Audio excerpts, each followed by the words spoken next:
आणि यानंतर पुन्हा एकदा आपण जाऊया गेस्ट सेंटरला। सचिन गाड सध्या आपल्या सोबत आहे।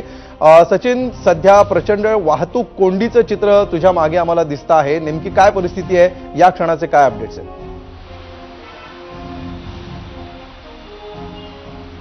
नक्कीच अमोल, आपण सध्या पश्चिम द्रुतगती मार्गावरती आहोत आणि आपण जर बघितलं तर वाहतूक कोंडी इथे झालेली आहे आणि अतिशय संथ गतीने, धीम्या गतीने सध्या वाहतूक इथे जाताना दिसते। हळूहळू का होईना, पण आपण बघतोय की वाहतूक पोलीस जे ते वाहतूक डायव्हर्ट करण्यास यशस्वी झालेले आहेत। सकाळपासून इथे प्रचंड अशी वाहतूक कोंडी झाली होती। प्रचंड पाऊस आज दिवसभर मुंबईमध्ये पडला आणि त्यामुळे खास करून सकाळच्या वेळेला ऑफिसला जाताना मुंबईकरांना प्रचंड त्रासाचा सामना करावा लागला। कित्येक तास त्यांचे वाहतूक कोंडीमध्ये गेले। मात्र आपण सध्याची दृश्य बघतोय, जे मुंबई पोलीस आहेत, ट्रॅफिक पोलीस आहेत, ते सध्या रस्त्यावरती उतरलेले आहेत आणि त्यांनी अक्षरशः रॉंग साईडने गाड्या वळवत कशी ना कशी वाहतूक कोंडी कमी करण्याचा प्रयत्न केलेला आहे। आपण बघतोय की सध्या वाहतूक कोंडीवरती काही प्रमाणात ताबा मिळवण्यास मुंबई पोलिसांना यश आलेलं आहे, पण गेल्या काही काळापासून पावसाने देखील उसंती घेतलेली आहे, विश्रांती घेतलेली आहे। त्यामुळे बघतोय की हळूहळू वाहतूक कोंडीतून मुंबईकरांची सुटका होताना आपल्याला दिसून येते। मात्र अद्यापही मुंबईला ऑरेंज अलर्ट देण्यात आलेला आहे। उद्यासाठी मुंबईला रेड अलर्ट देखील आहे आणि आज आपण बघितलं की मुंबईमध्ये प्रचंड पाऊस होता, त्यात रस्त्यांची दुरावस्था होते आणि त्यामुळे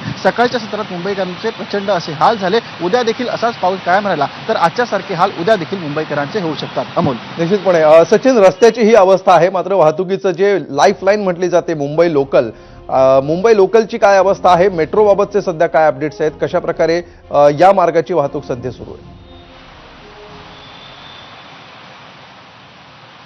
अमोल, मुंबईत आज प्रचंड पाऊस झाला आणि त्याचा फटका हा मुंबईच्या तिन्ही लोकल सेवांना पडला। मध्य रेल्वे असेल, पश्चिम रेल्वे असेल आणि हार्बर रेल्वे असेल, या तिन्ही मार्गाच्या सेवा ह्या अजूनही उशिराने धावतात। जवळपास 10 ते 15 मिनिटं तिन्ही मार्गावरील सेवा उशिराने धावतात। एवढंच नव्हे तर जवळपास 40 सेवा रद्द देखील करण्यात आलेल्या आहेत ठिकठिकाणी। मग ते मध्य रेल्वेच्या अनेक भागांमध्ये पाणी साचलं होतं आणि त्यामुळे अनेक लोकल ह्या रद्द करण्याची पाळी ही मध्य रेल्वेवर आली होती। मात्र आपण बघतोय की हळूहळू परिस्थिती ही सामान्य होते। मात्र अजूनही मध्य रेल्वे असेल किंवा पश्चिम रेल्वे असेल, यांची सेवा अजूनही काही मिनिटं उशिराने सुरू आहे। धन्यवाद सचिन, या सविस्तर माहितीबद्दल।